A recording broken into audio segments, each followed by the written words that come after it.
আন্তর্জাতিক অভিবাসন সংস্থা IOM এর সহায়তায় ত্রিপোলির তাজুরা ডিটেনশন সেন্টার থেকে 176 জন বাংলাদেশিকে দেশে ফেরত আনা হয়েছে।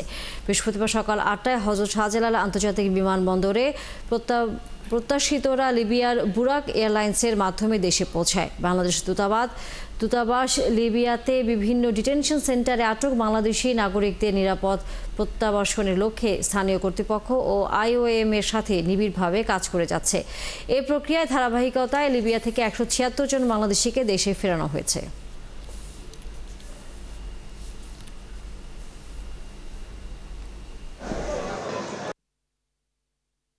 আমি এখান থেকে গেছি দালালের মাধ্যমে, এখান থেকে গেছি দুবাই থেকে গেছি মিশর থেকে লিবিয়া গেছি।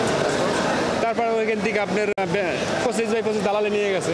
গেম ঘর বলতে একটা ঘরের ভিতরে মানুষজন আটকাই রেখা, তারপরে ওই জায়গার থেকে বোট ছেড়া ইতালি সবাইকে 2-3 দিন জেলে রাখছে, নিয়ে এখান থেকে বাংলার কাছে আমাদেরকে বিক্রি করে দিছে। দালাল গেম দিয়েছিল, তারপরে আমরা ধরা গেছিলাম। ওখান থেকে আমাদেরকে তাজুরা সফর জেলে পাঠানো ছিল। ওই জেলে আমরা 4.5 মাস ছিলাম।